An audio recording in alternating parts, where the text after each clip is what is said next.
अब बच्चे देखो जा रहे हैं, अब समापन होने जा रहा है, हम समापन घोषणा करेंगे फिर जाओ। सभी बच्चों से अनुरोध है कि केवल 5 मिनट का समय दे दीजिए। आप सभी लोग प्लीज 5 मिनट का समय दे दीजिए, उसके बाद आप लोगों को प्रसाद वितरित करके आप अपने घर जाइए। हम आपसे अनुरोध कर रहे हैं बच्चों से कि वो अपने अपने यथास्थान पर आकर के पुनः बैठ जाए और केवल 5 मिनट भैया जी का उद्बोधन होगा, उसके बाद आप लोगों का प्रसाद वितरण होगा और आप लोग अपने अपने घर जाइए। सभी लोगों से, सभी छात्र एवं छात्राओं से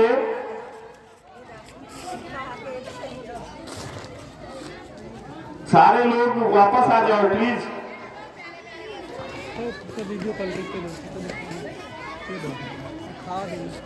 सुबह से बच्चे बैठे बैठे बोर हो गए होंगे निश्चित रूप से। वास्तव में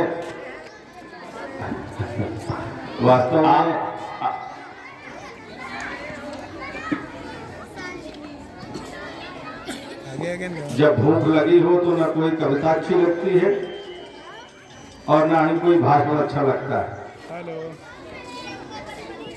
सुनने के लिए 5-10 मिनट पेट दुरुस्त रहना चाहिए और दिमाग भी तैयार रहना चाहिए। तो बेमौसम बरसात होगी तो निश्चित रूप से बच्चे परेशान होंगे और जाएंगे भी। खैर कोई बात नहीं है, मैं बहुत संक्षिप्त शब्दों में मैं अपनी बात रखूंगा।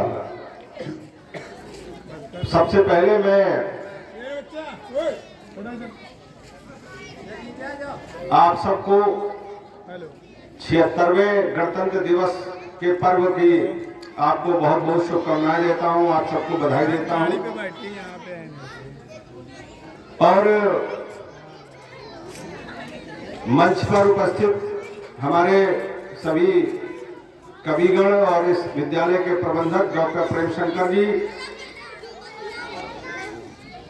और ये हमारे जो दाहिनी तरफ अब ये कवि जी हैं, मैं इनका नाम नहीं जानता हूँ, शिवलोचन जी। आज हमारी उनसे पहली मुलाकात है, बाकी सबसे परिचित हैं। और इस मंच का संचालन कर रहे भाई आशीष कुमार जी बहुत अच्छा संचालन कर रहे हैं। और इस संस्था के अध्यक्ष आदरणीय हमारे अग्रज आदरणीय गंगाधर पटेल जी, सामने बैठे सभी हमारे प्यारे बच्चों, छात्र छात्राओं और शिक्षक बंधुओं, 1 मिनट 2 मिनट का शांत हो जाओ बच्चों, अब जाने की समय है, बस 2 मिनट सुन लो हमारी बात। देखो अभी बहुत अच्छी, हम किसी का सहारा बनेंगे, कोई भी हमारा सहारा बनेगा। अभी हमारे डॉक्टर ललितेश्वर ललित जी ने बहुत अच्छा एक गीत सुनाया है, वाकई में बहुत लाजवाब गीत था। लेकिन एक बात मैं आपसे कहना चाहूँ, खासतौर से बेटियों से, अभी उन्होंने एक बात कही है कि अगर कोई लड़का आंख दिखाए तो उसकी आंख निकाल लेना, आंख मत निकालना, नहीं तो मुकदमा हो जाएगा, जेल चले जाओगे। 112 मिलाना, 1090 मिलाना। अगर आंख दिखाए तो तुम भी उससे तरेरी आंख दिखाना। लेकिन ये देश संविधान से चल रहा है, ये देश कानून से चल रहा है। मैं उस महान शख्सियत को आज इस मौके पर नमन करना चाहता हूं जिसने सारी दुनिया का सबसे बेहतरीन संविधान दिया है, लोकतंत्र दिया है, वो है डॉक्टर अम्बेडकर साहब। अगर उनको आज के दिन न याद किया जाए तो बहुत बड़ी बेईमानी होगी, अपने साथ धोखाधड़ी होगी। इसलिए इन बेटियों को पता होना चाहिए कि आजादी से पहले आपको पढ़ने का अधिकार नहीं था। 1950 में जब संविधान बना और जिस शख्स ने संविधान लिखा, आपको पता होना चाहिए, वो कमरे के कोने में बैठकर उनको पढ़ने दिया जाता था। सारे बच्चों के साथ उनको नहीं, छात्रों को साथ पढ़ने दिया जाता था, उनको अलग बोरे में बिठा करके पढ़ने दिया जाता था। लेकिन डॉक्टर अम्बेडकर ने, उनके पढ़ने की जिद थी, उनके अंदर शोला था, आग थी कुछ करने की, इसलिए उन्होंने विपरीत परिस्थितियों में उनको पानी जो है दूर से पिलाया जाता था, फिर भी देखिए पढ़ने की उनकी जिद ने उनको इस देश का नहीं पूरे विश्व का महानायक बना दिया। आज उनकी प्रतिमा लंदन के संसद के सामने भव्य रूप से लगी हुई। लंदन की संसद, जिस देश पर अंग्रेजों ने शासन किया है, उन्हीं अंग्रेजों ने उनकी प्रतिमा, भव्य प्रतिमा, जो देश की सबसे बड़ी संस्था लोकसभा होती है, वहां पे सामने लगी हुई है और उसमें लिखा हुआ सिंबल ऑफ नॉलेज, यानी ज्ञान का प्रतीक। ये शब्दावली उस प्रतिमा में लिखी है। इसलिए मैं ये कहना चाहता हूं, आपको बनना क्या है? अपने पैरों पे खड़ा होना ही सबसे बड़ी उपलब्धि है। दासता, पराधीनता और गुलामी चाहे किसी की हो, ये कतई ठीक नहीं होती। आपके सपने कभी पूरे नहीं हो सकते जब तक आप अपने पैरों पे खड़ा नहीं होगे।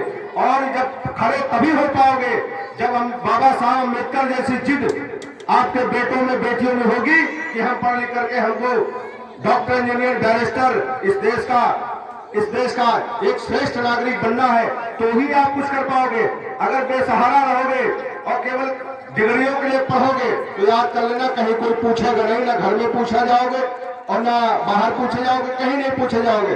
और ये गलत धारणा हटा दो कि हमारे माँ बाप ने, जब जिनसे पूछो बेटियों से कि हमारे बाप क्यों नहीं तुमने आगे पढ़ाई की, क्यों नहीं MA BA PhD किया, तो उनका कहना था हमारे पिताजी ने नहीं पढ़ाया। ये गलत बात है। कोई माँ बाप ऐसा नहीं होगा जो अपने बच्चों, बेटी, बेटे को पढ़ाना ना चाहता हो, लेकिन जब तुम पढ़ना चाहोगे तो ही माँ बाप तुमको पढ़ाएंगे। अब तुम सोचो कि रात दिन मोबाइल चलाओ, रात दिन तुम टहलो, रात दिन घूमो, स्कूल के बजाय कहीं अंदर दूसरी जगह टहलो, तो आप सोच लेना आप अपने साथ धोखाधड़ी कर रहे हो।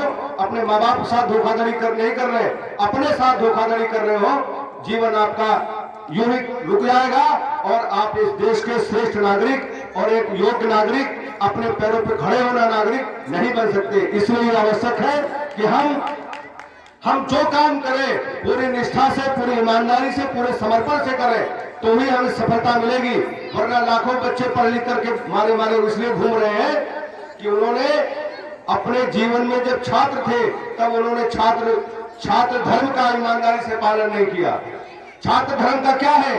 अगर तुम पढ़ने बैठे हो तो कोई माँ बाप आपके ऊपर नहीं कहेगा जाओ भैंसी चराना हो जाए, कोई माँ बाप नहीं कहेगा। आप अगर वास्तव में पढ़ने के लिए बैठे हो, लेकिन आप धोखाधड़ी कर रहे हो, किताब खोल कर बैठे हो और दिमाग कहीं और है, पढ़ाई कहीं और है, तो आप समझ लेना कि आप अपने साथ नाइंसाफी कर रहे हो। आप किसी माँ बाप को धोखा नहीं दे रहे बल्कि खुद को दे रहे हो। तो मैं ये कहना चाहता हूं कि आप जब संविधान का पालन करोगे तो आप दूसरे से अपेक्षा रखोगे कि हमको भी ये संविधान का पालन करें। अगर हम नहीं कानून का पालन करेंगे, हम नियमों का पालन नहीं करेंगे, तो आप कभी भी जीवन में सफल नहीं हो सकते। हालत ये है कि आप जो बेटियां, अभी आ रहा है वो क्या नाम है, अभी आ रहा है वो उसमें जिसमें एक कुंभ तो चल ही रहा है। अभी गर्मियों में हमारी बच्चियां, बेटियां खासतौर से वो पूजा करती हैं तुलसी महारानी नमो नमो, और इस आशा से करती है कि हम पढ़ लिख कर हमको तुलसी महारानी हमको विद्या दे देंगी, हमको अच्छा वर मिलेगा, अच्छा घर मिलेगा। लेकिन याद रखो बेटियों, तुम्हें अच्छा वर, अच्छा घर तभी मिलेगा जब तुम पढ़ाई लिखाई करोगे। तुलसी महारानी को नमो नमो करने से आपको न अच्छा वर मिलेगा, न अच्छा घर मिलेगा। जब पढ़ लिख कर काबिल बनोगे तो लोग अब आज के दौर में भी, पहले भी हमेशा पढ़ाई की इज्जत हुई है, तो लोग ढूंढते हैं कि बिटिया कितनी पढ़ी लिखी है और करती क्या। अब तो पढ़ाई लिखाई की छोड़ दो, बिटिया आप जॉब में है कि नहीं है ये तलाशा जा रहा है। इसलिए अच्छे नंबर तब आएंगे जब तुम पढ़ाई करोगे ईमानदारी से, और गंगा नहाने से, सत्यनारायण की कथा सुनने से और तुलसी महारानी नमो करने से अभी इससे आपके ना अच्छे नंबर आएंगे, ना आपका अच्छा घर मिलेगा, जब शादी की बात आएगी ना अच्छा वर मिलेगा। इसलिए अच्छा घर, अच्छा वर, अगर पढ़ाई न करो तो मैं कहता हूं क्या कोई तुमको अच्छे नंबर यहाँ टीचर देंगे? कोई नहीं देगा अच्छे नंबर। जब आप पढ़ाई करोगे तो ही तुम अच्छे नंबर लेकर के पास होकर के किसी कंपटीशन को बीट करोगे और बीट करोगे तो तुम्हें अच्छी नौकरी मिल जाएगी। तो मैं इस गणतंत्र दिवस के मौके पर मैं अब ज्यादा ना, चूंकि आप सब लोग वाकई में बहुत सवेरे से बैठे होंगे, तो मैं एक ही चीज कहना चाहता हूं कि ना को सुख दुख कर दाता, निज कृत कर्म भोग सब भ्राता। और कर्म खोटे तो ईश्वर का भजन गाने से क्या होगा। कर्म खोटे, अगर दारू पियो एक बोतल बजो राम राम राम करी तो हमका कुछ हो ही ना, ऐसा होगा।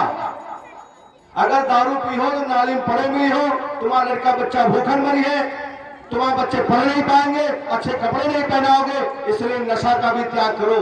पान मसाला बीड़ी गुटखा जुआ शराब मांस मदिरा इनको त्यागे बिना तुम अच्छे छात्र नहीं हो सकते, अच्छे नागरिक नहीं हो सकते, अच्छे बच्चे नहीं हो सकते, अच्छे बेटी नहीं हो सकती। इसलिए कर्म खोटे तो ईश्वर का भजन गाने से क्या होगा, और किया परहेज कुछ भी ना, दवा खाने से क्या होगा। डॉक्टर साहब चाहे जितना दवा दे और तुम वहां बैंगन शराब और जितनी नुकसान करने वाली चीजें खाओगे तो चाहे जितना दवाई खाओ फायदा न करेगी, बिल्कुल नहीं फायदा करेगी। इसलिए हमारे संतों ने कहा है कर्म खोटे तो ईश्वर का भजन गाने से क्या होगा, और किया परहेज कुछ भी ना, दवा खाने से क्या होगा। समय की एक ठोकर बदल देती है जीवन को। तुलसीदास जी को ठोकर लगी तो उन्होंने रामचरितमानस की रचना कर दी। वाल्मीकि को ठोकर लगी तो बहुत बड़े रामायण की रचना कर दी वाल्मीकि, जो डाकू वाल्मीकि थे। और जो तुलसीदास जी बहुत बड़े रसिक थे, बहुत बड़े पागल दीवाना थे, अपनी पत्नी के लिए कि कम मुलाकात हो जाए, तो जब ठोकर लगी तो उनको भी बुद्धि आ गई। इसलिए समय की एक ठोकर बदल देती है जीवन को, और जो ठोकर खा के न संभले उसे समझाने से क्या हो गया। अगर तुम्हारा मत ही मारी गए है, तुम्हारा बुद्धि ही खराब है, तो चाहे जितना समझाओ, चाहे जितने अच्छे मास्टर हो, तो तुम्हारा कोई कल्याण नहीं हो सकता। जब तक तुम न सुधरना चाहो, सारी दुनिया सुधारना चाहे तो कभी ठीक नहीं हो सकते। जिस दिन हम तय कर लेंगे, हमारी सोच बदल जाएगी कि हमें अच्छा नागरिक बनना है, हमें अपने घर को हमारे अपने घर को उन्नति के मार्ग पर अच्छा घर बनाना है, अच्छी गाड़ी लेनी है, अच्छे कपड़े पहनने हैं, अच्छे स्कूल में अपने बच्चों का दाखिला कराना है। जब हमारी सोच होगी तो ही हो पाएगा। अगर हमारी सोच नहीं बदली तो कोई दुनिया का माई के लाल ये कर नहीं पाएगा, न तुम्हारी सोच बदल पाएगा। इसलिए गणतंत्र दिवस के इस मौके पर आज संकल्प लीजिए कि हम जो काम करेंगे ईमानदारी से करेंगे, और अपना उत्थान के साथ साथ हम बदलेंगे तो युग बदलेगा। इस मूल मंत्र को समझ लेना। जब युग हमारा हम बदलेंगे तो हमारा घर बदलेगा, हमारा घर बदलेगा तो हमारा गांव भी बदलेगा, और जब गांव बदलेगा तो हमारा क्षेत्र भी बदलेगा, और क्षेत्र बदलेगा तो जिला भी बदलेगा, और जब जिला बदलेगा तो हमारा प्रदेश और देश भी बदलेगा। ये भावना, और तुम खाली सबका बदलना हो और खुद सुधार न करो, खुद न बदलो और कह दो सब लूट मची है, सब भ्रष्टाचार मिला चल रहा है, भ्रष्टाचार सब मास्टर पढ़ा नहीं रहे। और हम क्या कर रहे हैं, जब हमको मौका मिला तो वही काम हम कर रहे हैं, तो कोई फर्क नहीं पड़ेगा। मैं पुनः डॉक्टर साहब को और हमारे सभी जितने भी यहाँ आगंतुक हैं, सभी हमारे कविवर जिन्होंने अच्छी अच्छी कविताएं आपको सुनाई है, सबको मैं हृदय से बहुत बहुत शुभकामनाएं देता हूं। आप सबको बहुत बहुत धन्यवाद देता हूं। जय हिंद, जय भारत। एक बार हमारे साथ जरा 26 जनवरी का जयकारा करेंगे। 26 जनवरी जिंदाबाद। अरे हाँ, के पेट में दम नहीं है, लेकिन एक बार जरा जोश में बोलो 26 जनवरी जिंदाबाद, 26 जनवरी जिंदाबाद, जिंदाबाद जिंदाबाद जिंदाबाद। इसलिए कि जिसकी बदौलत आज हम माइक में बोल रहे हैं, वरना आजादी से पहले ये मौका कहाँ था मेरे जैसे लोगों को बोलने का। इसलिए जिंदाबाद। इसलिए और वंदे मातरम, वंदे मातरम, वंदे मातरम, वंदे मातरम, वंदे मातरम, वंदे मातरम। जय हिंद, जय भारत। जय हिंद, जय। और बहुत ही मार्मिक उद्बोधन के द्वारा विनोद भैया ने हम सभी को अनुग्रहित किया अपने आशीर्वचन से, और इसी क्रम में हम